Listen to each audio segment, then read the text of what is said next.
Charlie Kirk is dead, and it exposed something vile and horrifying that I want to share with you right now, just kind of candidly. He was murdered while he's speaking in public to a group of college kids. And there's one part of this that I think should horrify you to the deepest parts of your very soul. Instead of a universal outrage, instead of every decent person saying this is insane and this is wrong, the internet seemingly lit up with these celebrations and cheers and memes and people actually laughing and celebrating the murder of a man because he wore a different political jersey. So let that sink in for a second. And I don't think any of this is about Charlie Kirk, the person. And I don't think it's about whether you liked him or hated him or didn't even care. I think it's about the fact that political murder is somehow just another headline nowadays. And we scroll right past it. There is a whole new low for where we could go. And you have people online cheering like it's their team winning a Super Bowl. And what you're seeing is an evil mask slipping. This is a signal, and it's a signal that we, and I do mean we all, crossed into something that is a lot darker than just politics. This right here, what we're seeing, is what happens when violence becomes part of a political conversation. When actual TV networks air over and over clips that encourage people to see the other side not as neighbors that we might disagree with, but as enemies that need to be destroyed, as the threat to society. And you've seen it, I have no doubt. We all have seen this. People in the media saying these people are a threat, these people are dangerous, maybe some violence is justified, and it's not fringe anymore. This is mainstream. And there are thousands of these clips out there aired to millions of people, kind of nudging, suggesting, maybe planting seeds that maybe a fist, maybe a bullet is a legitimate form of political debate. You resist the temptation to run up and wring her neck. Biggest terror threat in this country. I'd like to punch him in the face. I said if we were in high school, I'd take him behind the gym and beat the hell out of him. Punch some people in the face! When was the last time an actor assassinated a president? They're still going to have to go out and put a bullet in Donald Trump, and that's a fact. A lot of people don't have the attention span to maybe stick with this, but I pray that you do, because I'm going to expose something here that's going to change everything for you if you stick around. But here's the irony, and what I think is a absolute concrete law of history. It's concrete law. The minute that your ideas require violence to enforce or spread, they are already completely bankrupt. Every tyrant, every failed ideology, every social collapse starts the exact same way. The debate dies, then violence takes the place of debate. And you can't argue with a gun. You can only kill with it. And when killing is the substitute for a conversation, society as a whole starts falling off a cliff. And we all, myself included, we all have been sold the biggest con of our entire life. And this is that the problem is left versus right, or Republicans versus Democrats. And that is the distraction fireworks show that they want us screaming about while they're doing something else. And this is a magician's trick, and I'm about to really show you what Charlie, God rest his soul, has kind of exposed here. If you turned on cable news today, you go in your living room, turn it on, maybe you scroll social media, what are you gonna see? The absolute fringe.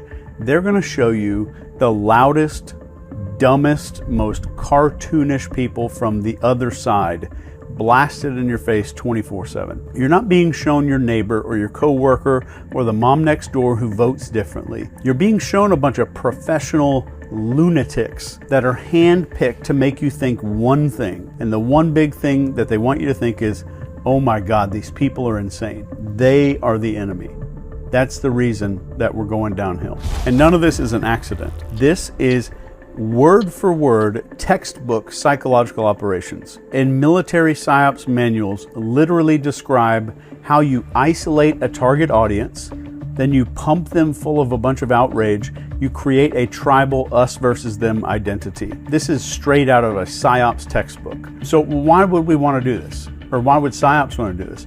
Because once you're locked into tribal thinking, You're going to swallow anything. You're going to believe any lie about the other side. You're going to cheer when other people suffer. You'll excuse things that you would never excuse in your own neighborhood if you watched it right in front of you and it was one of your neighbors. This is exactly the playbook on how you get otherwise decent, kind people laughing at a murder on the internet.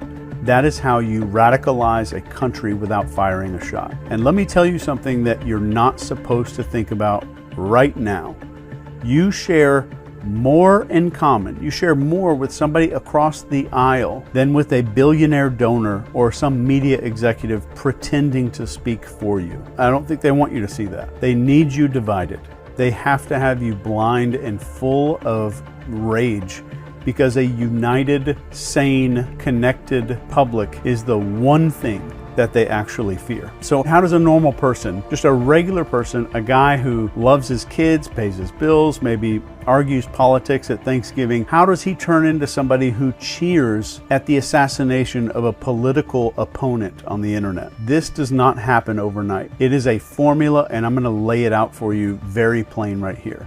Number one is isolation. And this is where you don't just disagree with people anymore. You're told not even to interact with them. You don't have friends on the other side. Don't date them. Don't work with those people. You need to cut them out of your life. That is step one. And if you're paying attention, that's also step one of joining a cult. So step two is echo chambers. You surround yourself only with opinions that sound just like yours. Social media makes damn sure of this. And algorithms serve you more of what already pisses you off. And this has been proven and documented in research. So that rage gets recycled and concentrated like moonshine, like a moonshine still. And if you haven't caught on yet, this is step two of building a cult, a dangerous cult. So step three here is the tribal script. This is the us versus them narrative. Your side is righteous, their side is evil. Every single issue is framed like a holy war, and it doesn't matter if it's taxes or healthcare. It's suddenly life or death, and it's good versus evil. And if you add outrage and righteous superiority,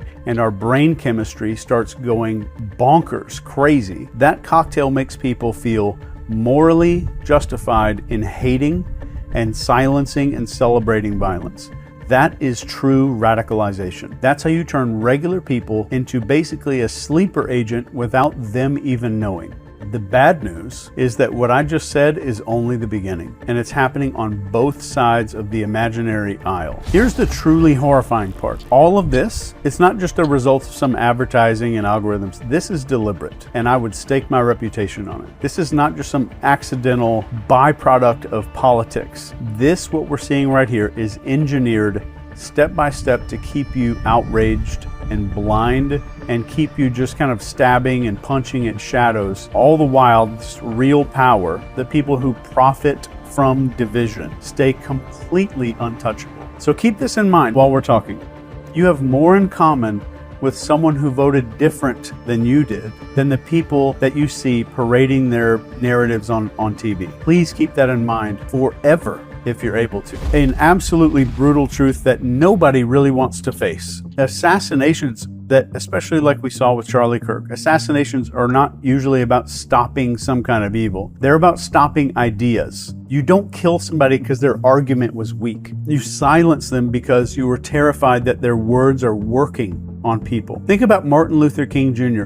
He wasn't murdered because he was irrelevant and he had bad ideas. He was killed because his vision of racial and economic unity and equality was gaining traction in the country. If you look at President Kennedy, JFK, he wasn't taken out because he had no power or had crappy ideas. He was killed right as he started poking holes in this weird, dark system's grip on our war and defense and secrecy. Mr. Rabin, this guy, Rabin, I think, assassinated in Israel. Nobody did it because he was a joke or because he was a laughingstock. He was killed because he was pushing in Israel for peace, and peace threatened power.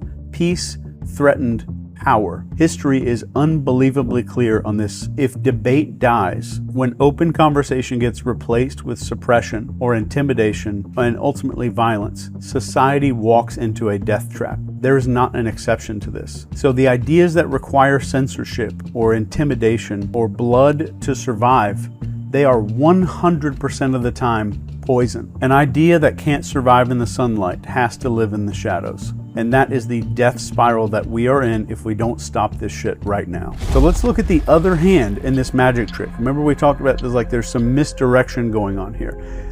For decades, the press, the media was supposed to be our watchdog. They're gonna find all the facts. They're gonna hold the powerful accountable. They're gonna keep people informed. And again, you can see this with your own eyes. It's not right versus left. Look closely at the media. It's not right versus left. This is darkness versus light. The media is a circus tent with a lot more in common to a casino. This is a propaganda machine just churning out outrage. Let me just tell you exactly how this works. Facts are boring to people. Outrage is more likely to sell. It's more likely to keep you looking at the screen. That's their metrics. That's what they get paid based off of. So instead of showing you some kind of reality, they're showing you this carefully curated nightmare reel of the absolute worst of the other side. They're not giving you the whole picture. They're giving you the most extreme clips that they can find because they know that you're going to watch. They know that you're going to get pissed off when you see it all, and you're going to come back for more tomorrow.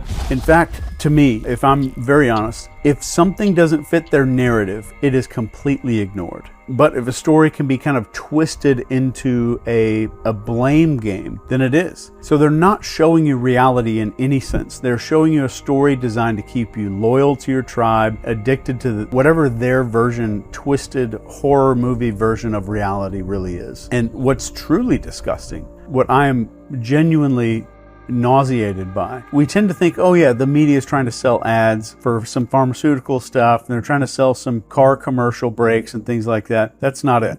This is more about distraction. The reason is, while they get you frothing at the mouth over some clip of a protester screaming nonsense, the real enemy to all of us, these entrenched people that you have nothing in common with whatsoever, who decide the narratives, they bankroll politicians, and they write the rules, and you know that they win no matter who wins, right or left. You know that they're the ones getting the checks. They're laughing at how stupid we are. So let's stop with the doom and gloom for a second here. And let me just kind of bring this back. If you strip away all of the slogans, all the hashtags, the little talking points of the media, what do regular people want? What do regular people, you and your neighbors, even the people that voted differently than you? We want our kids safe.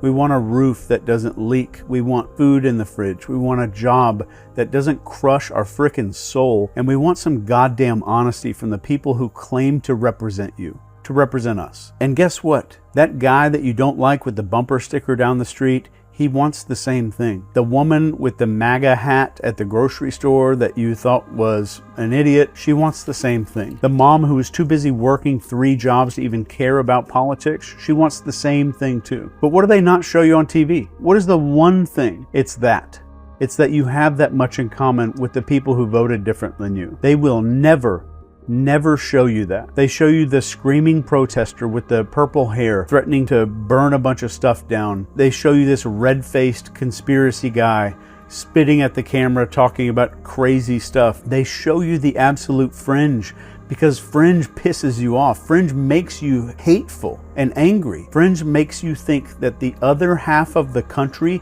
has lost its freaking mind. There are absolute real studies on this. There's hard data proving that these algorithms and the media deliberately push exactly what's going to piss you off. Because the more enraged you are, the longer you're going to stay hooked. And they're literally feeding you a diet of enemies instead of neighbors. They're programming you to see the world through some kind of warped carnival funhouse mirror, where these loudest, weird-ass 1% of extremists look like 160 million people, and it's not.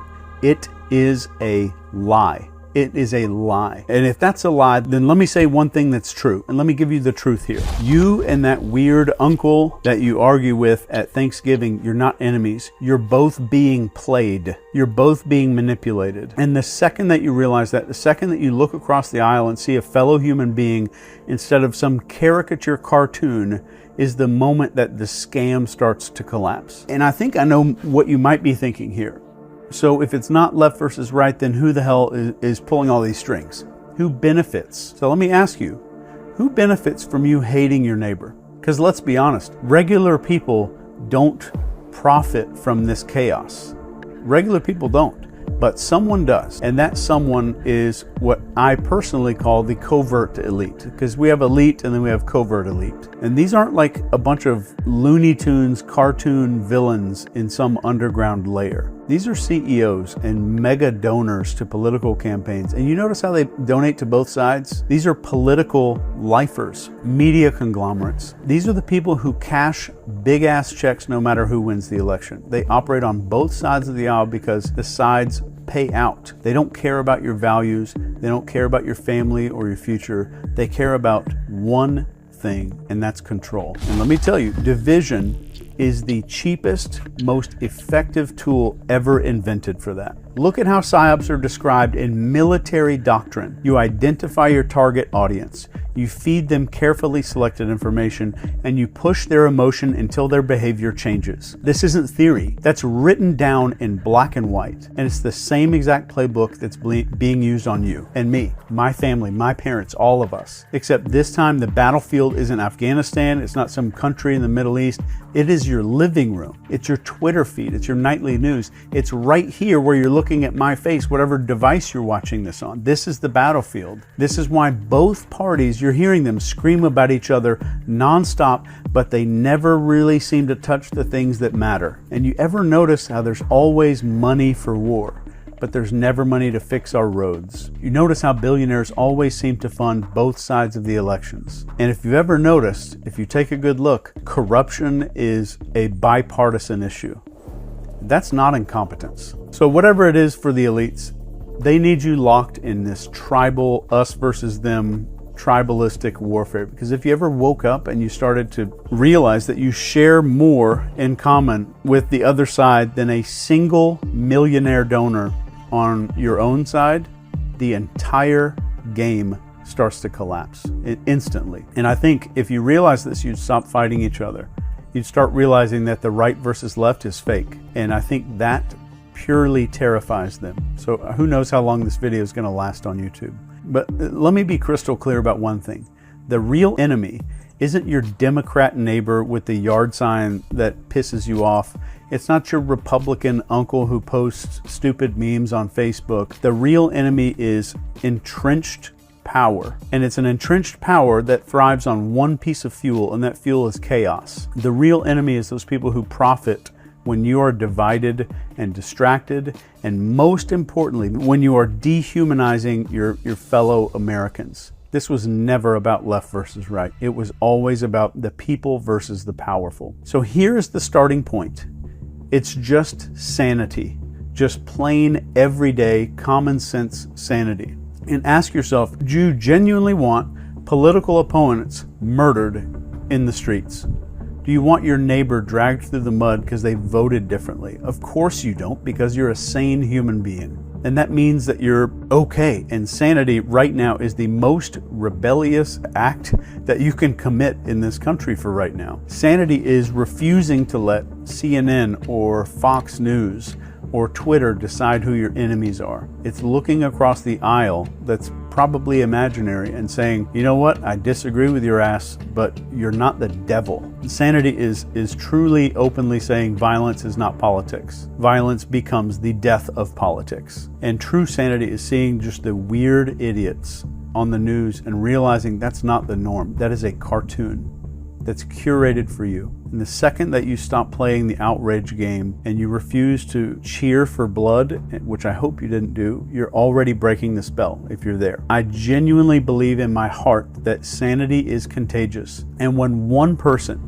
refuses to take the bait, the echo chamber starts cracking a little bit. 10 people refuse, it starts breaking open a little bit more. And let me be super clear here. When millions of people, if this were to happen, or were to refuse, the machine will collapse. I guarantee it. We don't need permission to stop being pawns on the board. The minute that you decide right now that you will not be programmed into hatred, then you have started to win. And that's the first step to being sane. And it starts with you.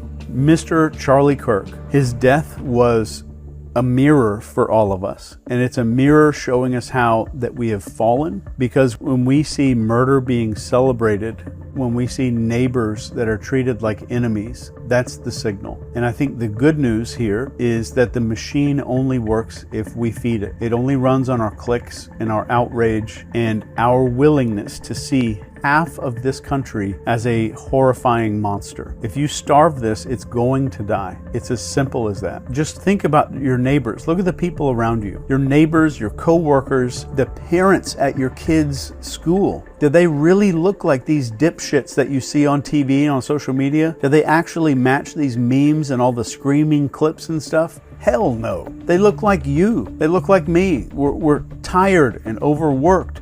We're worried about bills. We're praying for a future that isn't just bonkers, batshit crazy. That's the America that cameras don't show you, because if they did, you'd stop hating people. You'd start seeing reality. So here is the pledge. Here's my one thing that I want to give to you here. And you can say this pledge out loud if you need to. I will not let anything electronic decide who my neighbor is. I will not let political violence become normal. I will no longer let propaganda tell me who to hate. I will never cheer for blood. I will choose sanity. I will choose unity. I will choose to see the humanity in people before I see their politics. And if enough of us take that stand, the whole entire rotten, nasty structure starts to fall, because the truth is very simple. There are more sane people than there are psychopaths. What we're seeing online is fake. There are more of us than there are of them. And the second that we remember that, the second we refuse to be divided against each other, which is fake, the game is permanently over. And I say this as the brainwashing expert and the psyops expert. The choice is absolutely ours. Right now, do we keep this programming? Do we keep going? Do we keep letting them program us into sociopaths? Because that's what's happening.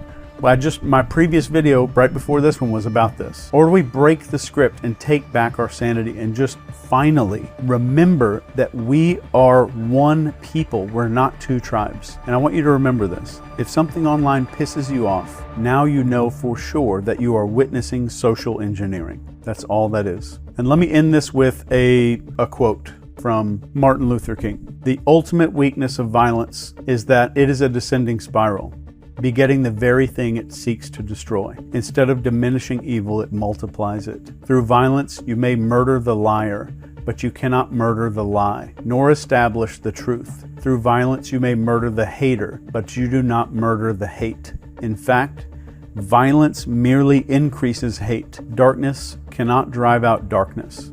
Only light can do that. Hate cannot drive out hate. Only love can do that. I love you. Please, God, send this to somebody that you know. Take care.